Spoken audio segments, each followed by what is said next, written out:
성경 말씀을 봉독합니다. 에스라서 7장 1절에서 6절까지입니다.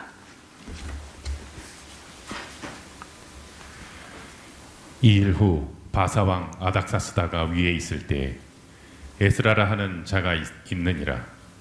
저는 스라야의 아들이요 아사랴의 손자요 힐기야의 증손이요 살룸의 현손이요 사독의 5대 손이요 아이돔의 6대 손이요 아마랴의 7대 손이요 아사랴의 8대 손이요 무라요세의 9대 손이요 스라히야의 10대 손이요 우시엘의 11대 손이요 붓기의 12대 손이요 아비수아의 13대 손이요 비느하스의 14대 손이요 엘르아셀의 15대 손이요 대제사장 아론의 16대 손이라. 이 에스라가 바벨론에서 올라왔으니 저는 이스라엘 하나님 여호와께서 주신 바 모세의 율법에 익숙한 학자로서 그 하나님 여호와의 도우심을 입음으로 왕에게 구하는 것은 다 받는 자더니. 네. 지난 시간에는 1차 포로기한에서 스룹바벨과 함께 올라왔던 사람들 이야기를 에스라가 소급해서 기록한 그런 역사였고, 오늘 7장은 에스라 자신이 제2차 포로기한의 인솔자로 올라왔던 그런 기록을 쓰고 있습니다. 그래서 이 부분을 보통 에스라서 제2부, 1부, 2부 하는데, 지난 시간까지 우리는 1부를 본 것이고, 1부에서는 그 학개 선지자, 스가랴 선지자, 그래 에스라서 1부 이렇게 함께 보았고요. 2부에서는 사실 여기 이제 순서로, 연대 순서로 하면은 에스더서를 보고 가야 맞는데, 또 그러면 흐름이 조금 또 혼란스러울 것 같아서 그 6장하고 7장 사이에 에스더 시대라고 이렇게 써놓으면 좋겠습니다. 그래서 이 일 후에라는 말은 그 79년이라 지난 그 1차 귀환으로부터 하면은 79년이라는 세월이 흘렀고, 또 그 516년에서 457년으로 이렇게 하면은 9년하고 5년 69년 정도, 그러니까 성전이 완공된 이후로 하면 한 69년 정도 이렇게 세월이 지났을 때를 말하는데, 이 일후라는 말은 그런 뜻입니다. 시대가 지나서 페르시아 왕의 이름이 아닥사스다 1세라는 때입니다. 아닥사스다 1세 롱기마누스라는 사람인데, 그 사람이 위에 있을 때, 그때가 이제 457년 경인데, 에스라라 하는 자가 있으니라 하고 자기가 자기를 쓰면서 3인칭으로 쓰고 있습니다. 그 3인칭으로 자기를 가리켜서 3인칭으로 쓰는 건 이제 흔치 않은 일인데, 조금 가다 보면은 갑자기 1인칭으로 바뀌는 장면도 있습니다. 그 어떤 사람이냐 하면은, 저는 스라야의 아들이어서, 그 아버지가 스라야였고 아사랴의 손자, 자기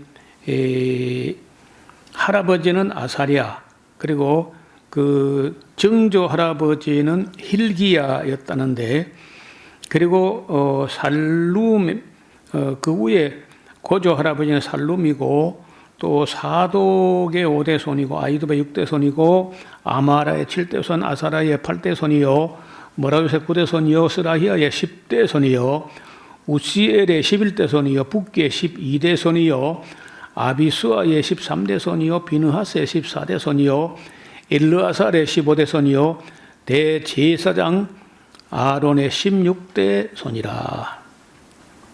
그리고 정통 제사장 계열의 그 쭉 족보를 들어서 말하기를 자기 자신이 아론, 대제사장 아론의 16대 손이다. 이렇게 자기를 소개하는 겁니다. 이 에스라가 바벨론에서 혹은 페르시아에서 올라왔는데 저는 그 사람은 이스라엘 하나님 여호와의 주신 바 모세 율법에 익숙한 학사로서, 그러니까 바벨론에서 태어났고 거기서 살아왔지만은 모세 율법을 어지간히 공부를 많이 했던 것 같아요. 그래서 자기 자신을 소개하면서도 모세 율법에 익숙한 학사였다 이렇게 말합니다. 학사일 뿐 아니라 그는 하나님 여호와의 도우심을 입음으로 왕에게 구하는 것은 다 받는 자였다. 그러니까 뭐 페르시아 황제라 할지라도 에스라가 부탁하면은 뭐 영락없이 다 들어주는 그런 정도 권위도 있고 권세도 있는 그런 사람이었어요. 그런데 아닥사스다 왕 제7년에 이스라엘 자손과 그 제사장들과 레위 사람들과 노래하는 자들과 문지기들과 느디님 사람들, 느디님 사람들은 보통 이제 노동자, 나무 패고 물 길른 자, 뭐 이런 사람들입니다. 그 중에 몇 사람이 올라왔다 하는데 우리가 그 한국 사람과 똑같아가지고 몇 사람이라 그러면 뭐 한 네대 사람, 뭐 대서 사람 이렇게 알기 쉬운데 1754명이야. 근데 몇 사람이라고 이렇게 써놨어요. 예루살렘 올라올 때에 그 에스라가 올라왔는데 왕의 7년 5월에 도착한 걸 말합니다. 정월 초하루에 바벨론에서 길을 떠났는데 하나님의 선한 손에 도우심을 입어 5월 초하루에 예루살렘에 도착했다. 그러면 1월 1일에 출발해가지고 5월 1일에 도착했으면요, 꼬박 4개월 걸린 거예요. 걸어서 이제 보통 그 장거리를 여행할 때는 낙타를 타고 오거나 하는데 먼 길이죠. 4개월 정도 걸렸으니까 까마득히 먼 길입니다. 에스라가 여호와 율법을 연구하여 준행하며 율례와 규례를 이스라엘에게 가르치기로 결심하였더라. 자, 이런 것은요, 신구약 성경 통틀어서 요절 중에 요절이야. 어떤 지도자가 그 국민들에게 그 하나님 말씀 율법을 가르치기로 결심했다. 이런 말이 잘 없거든요. 거의. 그런데 이런 그 위대한 결심을 한 사람이 에스라였다는 거예요. 지금도 제가 볼 때에 말인즉슨 우리 기독교는 말씀의 종교다 이렇게 해요. 그래 하면서도 막상 이 성경을 온전하게 잘 가르치겠다고 나서지도 않고 또 배우려고 하는 열심도 그렇게 잘 보이지 않습니다. 여러분, 안 배우려고 하는 사람들을 가르친다는 것은 어려운 일이야. 배우려고 해도 또 교사가 준비가 안 되면 가르치기 어려운데 배우려는 사람도 별로 없고 가르칠 만한 사람도 준비가 안 되고 하면 예나 지금이나 여전히 성경은 공중에 붕 떠 있고 요란한 종교 행사들만 요란할 뿐이고 사람들은 그 성경을 잘 배우지 못한다는 거야. 구약 시대는 오죽했겠습니까?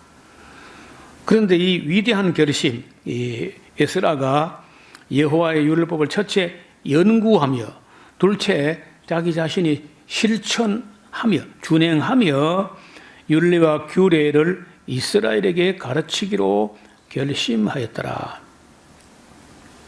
저는 이 에스라 7장 10절은요, 황금으로 새겨둘 만한 그런 구절이다 이렇게 생각을 합니다. 여호와의 계명의 말씀과 이스라엘에게 주신 율례의 학사 겸 제사장 에스라에게 아닥사스다 왕이 조서를 내렸는데 그 초본, 그 사본은 아래와 같다. 모든 왕의 왕 아닥사스다는 왜 그 당시 이렇게 아닥사스다 왕의 왕이라고 하냐면요, 인도로부터 이디오피아까지 127개국을 함께 통치하는 모름지기 제국의 황제였다는 거예요. 그래서 왕의 왕이라고, 왕들의 왕이라고 하는 겁니다. 아닥사스다는 하늘의 하나님의 율법의 완전한 학사 겸 제사장 에스라에게 조서하노니, 우리나라에 있는 이스라엘 백성과 저희 제사장들과 레위 사람들 중에 예루살렘으로 올라갈 뜻이 있는 자는 누구든지 너와 함께 갈지어다. 그러니까 지난번에 우리가 수르바벨이 인솔해 올 때 바빌론에 뭐 뿌리 받고 거기 살만하고 뭐 좋은데 우리가 왜 가냐 이렇게 이제 안 온 사람들이 있었는데, 거기 안 오고 거기 있다가 얼마 전 에스더 사건에 하만이라는 암몬 사람의 관리였던 사람인데, 이 사람 모함 때문에 까딱하면 유대인 다 죽을 뻔했잖아요. 그걸 보면서 여기가 우리가 있을 만한 곳이 못 된다. 또 지금은 에스더 때문에 어떻게 뭐 묘하게 이제 이래 해가지고 전화 위복돼 가지고 보복을 할 때 그 유대인들이 너무 심하게 보복을 했다고. 어지간히 하고 말았으면 될 텐데, 나를 받아가지고 퓨림이라고 하는 그 나를 받아가지고 그 유대인 반대하는 사람을 딱 봐뒀다가 무지막지하게 또 보복을 했단 말이야. 그러면 그것도 보복은 또 보복을 낳는 거거든요. 그래서 왕이 바뀌었어.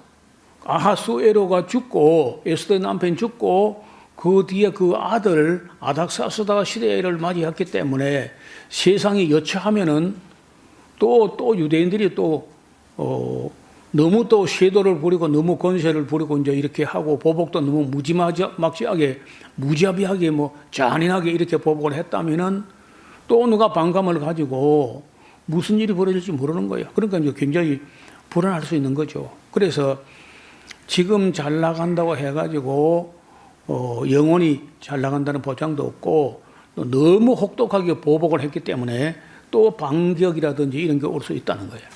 그래서 에스라가 그렇기도 하고 이제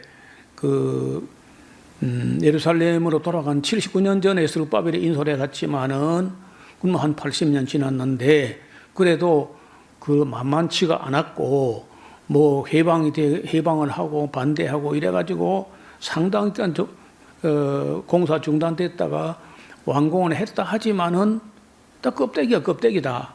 건물만 지어놓은 것 뿐이지 뭐 성경을 배운 것도 아니고 율법을 배운 것도 아니고 뭐, 그러니까 이게 이들에 둬서는 안 되겠다는 생각을 하고, 자기가 배운 대로 같으면은 자기 혼자 알아서 될 게 아니고 사람들에게 가서 가르쳐야 되겠다는 거죠. 또 바벨론에 남아있는 사람들 중에 까딱하면 세상이 또 무슨 변동이 나가지고 유대인이 또 몰살당하거나 그럴 위험도 있고 하니까 왕에게 잘 나간다고 해서 눌러 앉으려고 하지 않고 그 좋은 자리 뭐 권위도 있고 신임도 받고 하는데, 그래도 그때만 본 게 아니고 먼 미래를 내다보고 또 자기 입지만 생각한 게 아니고 민족의 미래를 볼 때 내가 예루살렘으로 돌아가서 백성들에게 율법, 율례와 계명과 법도를 가르쳐야 되겠다. 이런 결심과 이런 결단을 했다는 건데, 이건 대단한 결단이고, 그래서 이제 이 에스라가 돌아온 이것 때문에 사실은 유대교라는 게 형성된 거예요. 그래서 유대교라는 것은 모세 때부터라고 시작할 수 있지만 실제적으로 유대교는 에스라가 옴으로 시작됐다. 그래서 이제 에스라를 제2의 모세라 이렇게까지 존경합니다. 랍비를 말할 때 가장 훌륭한 랍비 세 사람을 꼽으면은 이 에스라가 첫째고, 둘째가 힐렐, 세 번째가 가말리엘. 이 사람들은요, 이 에스라와 힐렐과 가말리엘 이 세 사람은 이스라엘 전 역사를 통틀어 랍비들의 랍비였다. 스승들의 선생들의 선생이었다. 이렇게 존경하고 그 랍비 중에 랍비라고 할 때 히브리인들은 랍반이라고 존경해 부릅니다. 랍반. 그래서 랍반 에스라, 랍반 힐렐, 랍반 가말리엘 이렇게까지 불러지는 사람들입니다. 그리고 14절 너는 네 손에 있는 네 하나님의 율법을 쫓아 유다와 예루살렘의 정형을 살피기 위하여. 그러니까 이제 그 뭐 영 돌아간다 이런 개념보다 그 유대인들이 지금 어떻게 어려운 가운데 어떻게 잘 살고 있는지 그 정형을 살피라 하는 그런 사명을 띠고 왕과 그 페르시아 황제와 일곱 모사, 일곱 참모의 신임을 받아가지고 보내심을 받았으니 왕과 모사들이 예루살렘에 거하신 이스라엘 하나님께 성심으로 드리는 은금을 가져가고, 그러니까 왕도 헌금을 했고 일곱 모사도 에스라가 갈 때 헌금을 한 거예요. 그걸 가져가고 또 네가 바벨론 온 도에서 얻을 모든 은금과 백성과 제사장들이 예루살렘 그 하나님의 전을 위하여 즐거이 드릴 예물을 가져다가, 그러니까 모금을 할 수 있는 권한도 부여합니다. 그 돈으로 또 수송아지와 수양과 어린 양과 그 소재와 그 전제의 물품을 신속히 사서 예루살렘 네 하나님의 전 단위에 드리고 그 나머지 은금은 너와 너 형제가 선히 여기는 일에 너희 하나님의 뜻을 쫓아 쓸지며, 그러니까 이 재정에 대한 집행권도 그 재정을 어떻게 집행하는 것도 다 맡겨 위탁하게 됩니다. 그뿐 아니라 네 하나님 전에서 섬기는 일을 위하여 내게 준 기명, 뭐 그릇들과 기구들 이런 것도 예루살렘 하나님 앞에 드리고, 그 외에 네 하나님 전에 쓰일 것이 있거든 네가 드리고자 하거든 또 무엇이든지 왕의 내탕고에서 취하여 드리라. 그 외에 모금한 것이 모자란다 싶으면은 왕의 재정 중에서라도 네가 볼 때 쓸 만큼 가져가라. 배지수표 한 장, 이렇게까지 또 발행을 하는 겁니다. 나 아닥사다 왕이 강섭한 모든 고지기, 창고지기들에게 조서를 내려 이르기를 하늘의 하나님 율법의 학사 겸 제사장 에스라가 물어 너에게 구하는 것을 신속히 시행하되 은은 100달란트까지, 밀은 100고르까지, 포도주는 100밭까지, 기름도 100밭까지 하고 소금은 정한 정수 없이 소용되는 대로 원하는 대로 다 집행을 해라. 무릇 하늘의 하나님의 전을 위하여 하늘의 하나님 명하신 것을 삼가 행하라. 어찌하여 진노가 왕과 왕자의 나라에 임하게 하랴. 이제 페르시아 황제가 인식하기를 정말 그 에스라의 하나님, 그 이스라엘 하나님을 바르게 섬기지 아니했다가는 페르시아 황제 왕실에 어떤 재앙이 임할런지도 모른다. 이런 경건한 두려움까지 가지고 있었다는 거 보면은 에스라가 평소에 그 황제에게 아마 전도를 했던 것 같아요. 그래서 이제 여기 뭐 그런 기록은 남아 있지 않지만은 어떻게 에스라가 이 황제에 이렇게 신임을 받았느냐 하면은 에스더가 지금 아닥사스다 왕의 어머니 되는 에스더가 자기 아들의 그 정권이 하나님의 보호하심 아래 있게 하기 위해서 가장 신뢰할 만한 사람, 자기 아들 아닥사스다 왕을 전도해가지고 바른 신앙을 갖게 할 만한 누가 없나 찾아보니까 제사장 중에 정통파 아론의 16대 손대는 성경에 밝고 율법에 익숙한 학사 겸 제사장이었는데 이 에스라를 아닥사다 왕 곁에 두면은 참모로서 훌륭하게 지도할 수 있겠다. 이렇게 아마 해서 이 에스라가 페르시아 황제를 아마도 젊었을 텐데 전도해가지고 경건한 두려움을 가지고 하나님을 경외하는 사람이 되게 이렇게 해놓은 것 같아요. 그러니까 이런 조서가 나오는 거죠.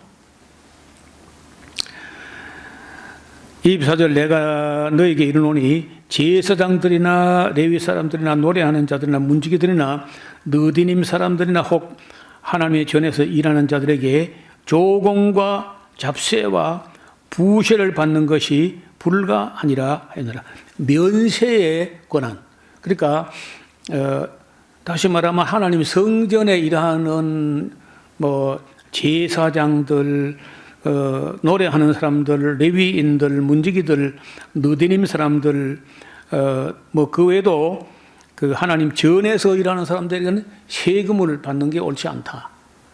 이래서 지금도 이제 미국에서부터 기독교 나라인 대부분 이 목회자, 성직자 이런 사람에게는 면세 혜택이 있습니다.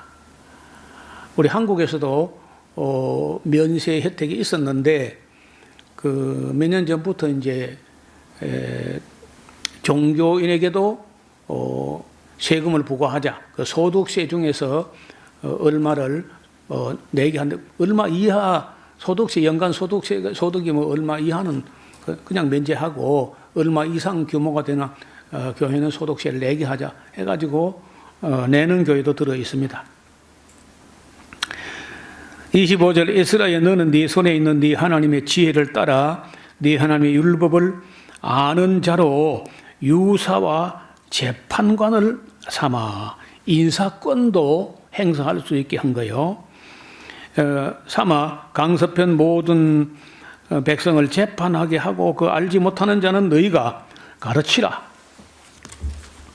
무릇 네 하나님의 명령과 왕의 명령을 준행치 아니하는 자는 속히 그 죄를 정하여 혹 죽이거나 정배하거나 가산을 정몰하거나 옥에 가둘지니라 하였더라. 사법권, 재판권도 에스라에게 부여합니다. 우리 열조의 하나님 여호와를 송축할지로다. 그가 왕의 마음에 예루살렘 하나님을 전할 아름답게 할 뜻을 두시고 또 나로 왕과 그 모사들 앞과 왕의 근세에 있는 모든 방백 앞에서 은혜를 얻게 하셨도다.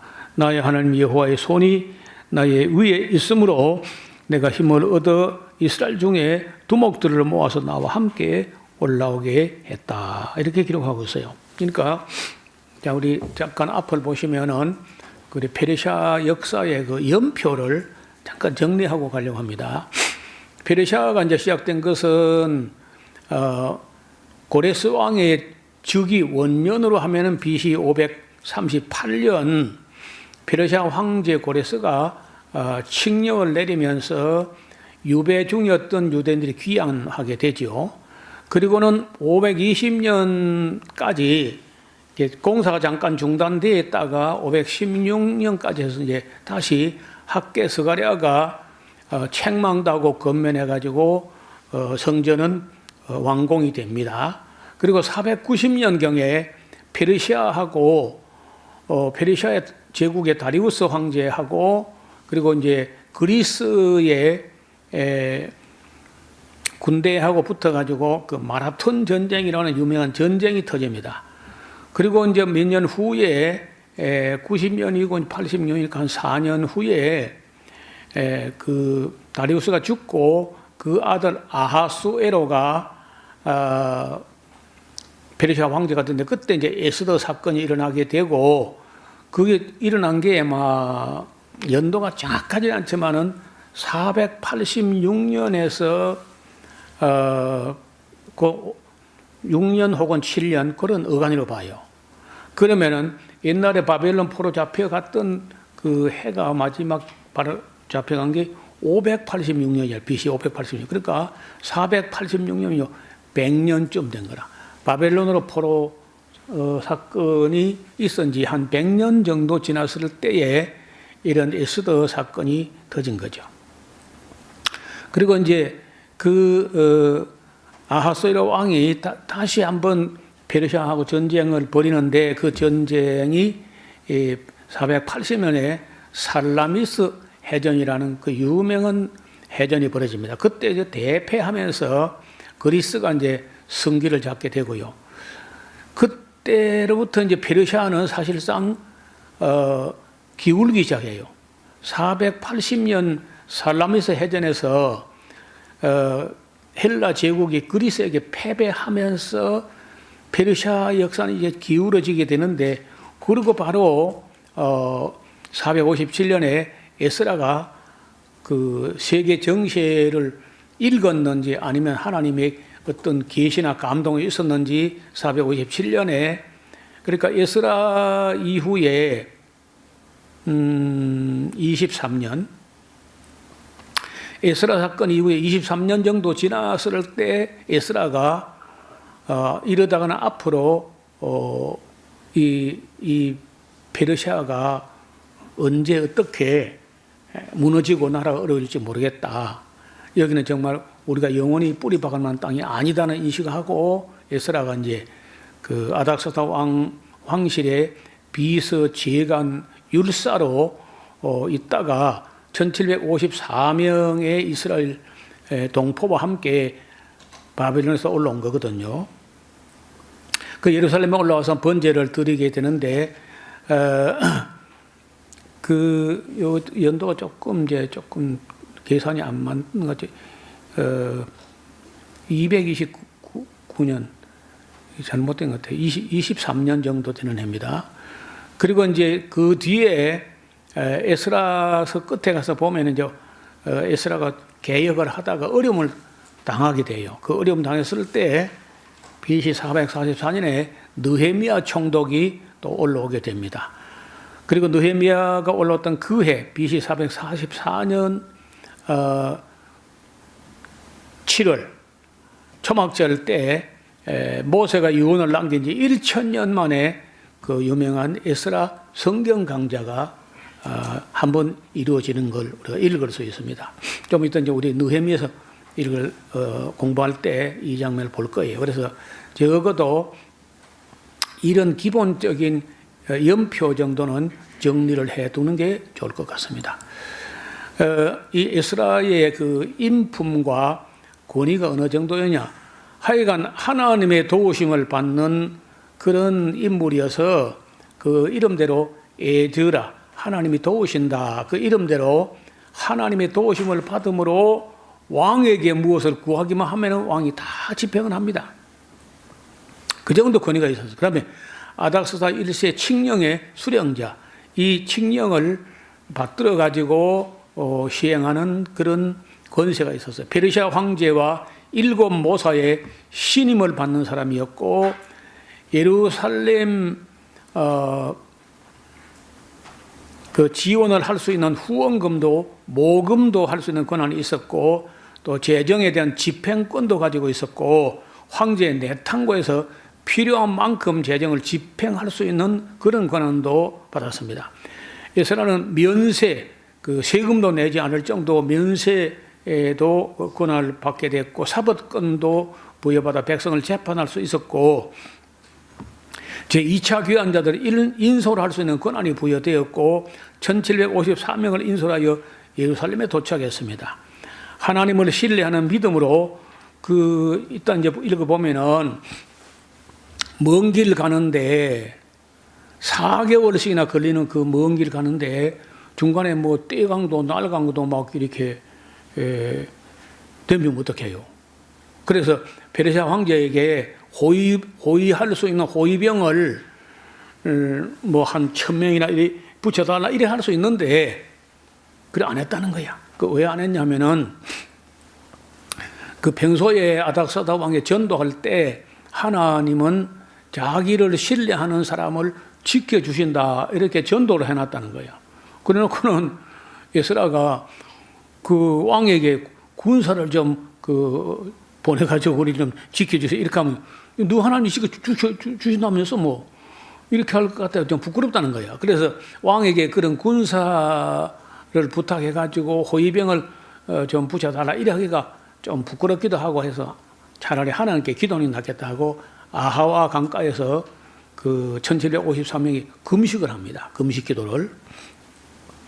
그런데 정말 그 금식 기도를 해서인지 아니면 또 1754명이 되니까 뭐 그만해도 큰 군사가 되고 웬만한 강도 때는 뭐 물리칠 수 있는 거죠. 어떻든 아무 일 없이 도착하게 돼요. 그 다음에 아하와 강가에서 금식을 했고 그는 국민들에게 율법을 가르치기로 결심했던 유명한 사람이에요. 하나님과 권세자의 도움을 받을 수 있는 그런 사람이었다는 거죠. 그래서 이 에스라에 의해 가지고 오늘 우리가 가지고 있는 구약 성경 거의 전체가 지금 모습으로 다 정비되고 정리되고 다듬어지고 했다는 거예요. 그런 의미에서 유대인들은 그 에스라를 제2의 모세라고까지 존경하고 랍비들의 랍비 랍반 에스라라고 존경을 합니다. 거기에 이제 8장에는요, 그때 올라온 사람들의 그 계보, 그러니까 누구 어떤 사람들이 올라왔는가 하는 그 명단을 다 작성하지 않고 그 누구 자손 이렇게 이제 해요. 아닥사다 왕의 위에 있을 때에 나와 함께 바벨론 올라온 그 족장들과 그들의 보계 계보는 아래와 같다. 비느하스 자손 중에서 게르솜, 이다말 자손 중에서는 다니엘이요, 다윗 자손 중에서는 핫두스요, 스가랴 자손 중에서 바로스 자손 중에서 스가랴니, 그와 함께 족보에 기록된 남자가 150명, 바함모압 자손에게서 남자가 한 200명, 스가랴 자손 중에서 야시엘의 아들인데 또 한 300명 정도, 아딘 자손에서 50명 정도, 엘람 자손 중에서 남자가 한 70명 정도, 스바다 자손 중에서 남자가 한 80명 정도, 요압 자손 중에서 여엘의 아들 오바단데 그 남자가 한 280명이요, 슬로밋 자손 중에서 160명이요, 베베 자손 중에서 228명이고, 아스가 자손 중에서 남자가 110명이고, 아도니감 자손 중에서 60명이고, 비고의 자손 중에서 남자가 70명 정도. 그래서 내가 무리를 아하와로 흐르는 강가에 모으고 거기서 3일 동안 장막에 유하면서 백성과 제사장을 살펴보니까 그 중에 레위 자손이 하나도 없어. 이 모든 족장과 엘레셀과 아리엘과 스마야와 엘라단과 야릿과 엘라단과 나단과 스가랴가 가서 무사람 부르고 또 명철한 사람 여야립과 엘라단을 불러서 가시바 지방으로 보내가지고 그 족장 이또에게 나가게 하고 이또와 그 형제 곧 가시바 지방에 있는 그 하는 느디님 사람들에게 할 말을 일러주고 우리 하나님의 전을 위하여 수종들 자를 데리고 오라 하였더니 우리 하나님의 선한 손이 도우심을 입어가지고 우리가 이스라엘 자손 중 레위의 아들 말리의 자손 중에서 한 명철한 사람을 데려오고 또 세레바와 그 아들들과 형제 80명과 하사바 무라리 자손 중에서 여사야와 그 형제 제 아들들 20명을 데려오고 또 느디님 사람 곧 다윗과 방백들이 죽어 레위 사람들에게 수종 들게 한 그 느디님 사람 중에서 220명을 데려왔으니까 그 이름이 다 기록되었다는 겁니다. 내가 그 아화 강가에서 금식을 선포한데 그것은 그 우리가 평소에 왕에게 구하기를 하나님은 그 하나님의 손은 자기를 찾는 모든 자에게 은혜를 베푸시고 또 지켜주신다 이렇게 해놓고는 그 호위병을 붙여달라 이렇게 좀 부끄러워서 우리가 차라리 금식하기로 기도하고 간구했는데 정말 하나님께서 지켜주셨고 아무 일 없이 도착했다 그런 뜻이야. 그때 내가 제사장 두목 중 12인 곧 세레바와 하샤바와 그 형제 10인을 따로 세우고 저희에게 왕과 모사들과 방백들과 그곳에 있는 이스라엘 무리와 우리 하나님의 전을 위하여 드린 은과 금과 기명을 달아주었으니 내가 달아서 저희 손에 그 넘겨준 것은 은이 650달란트요, 기명이 100달란트요, 금이 100달란트며 또 금잔이 20개라. 중수는 1000다리기요. 그 아름답고 빛난 금과 보배로운 그 녹그릇이 또 2개라. 내가 저에게 이르되 너희는 여호와께 거룩한 자요. 이 기명들도 거룩하고 그 은과 금 12의 하나님이 여호와께 즐거이 드린 예물을 드리니 너희는 예루살렘 하나님의 전 골방에 이르러 제사장의 두목들과 레위 사람들과 두목들과 그 이스라엘 족장 앞에서 이 계명을 달기까지 삼가 지키라. 그래서 이 제사장들과 레위 사람들이 은과 금과 기명을 예루살렘 우리 하나님 전으로 가져가려 하여서 그 중수를 중수대로 받았습니다. 정월 12일에 우리가 아호와 강을 떠나서 예루살렘으로 갈 때에 우리 하나님 선한 손이 우리를 도우사, 여러 번 나오는 말이죠. 우리 하나님의 선한 손이 우리를 도우사 여러 번 반복되는 말. 그래서 이 에스라라는 말이 도우신다 그런 뜻이에요. 대적과 길에 매복한 자의 손에서 그 대적도 있었고 길에 매복한 사람도 있었던가 봐요. 그런 자의 손에서 건지신지라. 이에 예루살렘에 이르러 거기서 3일을 유하고 제4일에 우리 하나님 전에서 은과 금과 기명을 따라서 제사장 우리의 아들 무레못의 손에 붙이니 비느하스의 아들 엘드아살과 레위 사람들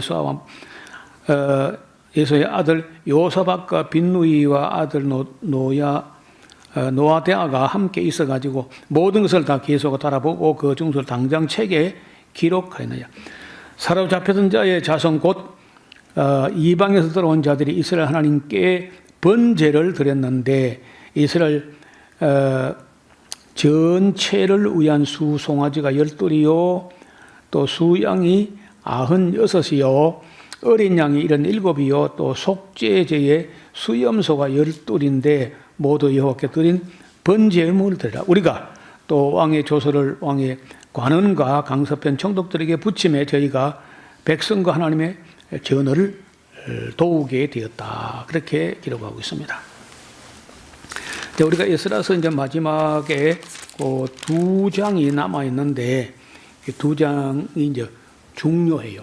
에스라가 와서 방금까지 돌아온 과정 이야기고 돌아와서 뭘 했느냐 하면은 이제 뭘 가르치려고 하고 개혁을 하려고 하는데 자꾸 몇몇 사람들이 주저주저 하면서 그 에스라 눈치를 보는 것 같아.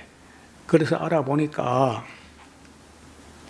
바벨론 포로에서 1차 들어온 지가 79년 됐다 그랬죠. 그 79년 사이에 당연히 뭐 스룹바벨 돌아가셨고 대제사장 여호수아 돌아가셨고 어른도 없고 그래 하는 가운데 변질이 돼서 변질. 그 이야기를 다음 시간에 할 텐데 그 변질된 것은 뭐 이방 여자를 취해가지고 아내를 삼고 뭐 자식을 낳고 뭐 이래 섞여가지고 엉망이 돼버린 거야. 그래 이걸 개혁하다가 에스라가 아주 큰 어려움을 겪게 되고 그 어려움 겪을 때 도우러 온 사람이 느헤미야였다는 거예요. 그 이야기는 이제 9장 이후부터 느헤미야까지 쭉 이어질 텐데 9장부터 읽어오시면은 다음 시간에 같이 보겠습니다. 하나님 아버지, 오늘은 하나님의 사람 에스라가 하나님의 선한 손에 도우심을 입어 페르시아에서 출발해가지고 만 4개월 만에 그 먼 길을 걸어서 도착을 했던 그 일과 함께 온 어떤 사람들이 왔으며 어떤 권한을 받아가지고 어떻게 왔는지 그 모든 과정을 기록한 에스라의 글을 읽었습니다. 우리가 이 귀한으로부터 에스라가 결심했던 것, 곧 이스라엘 모든 백성에게 하나님께서 주신 모세로 통해서 전달되었던 그 율례와 계명과 법도를 이스라엘 백성에 가르치기로 결심했던 이 에스라의 결심을 쫓아 우리도 올바른 결심을 하고 하나님의 사람들에게 하나님의 말씀을 잘 가르치는 그런 교회가 되게 하여 주옵소서. 예수님 이름으로 기도드리옵나이다. 아멘.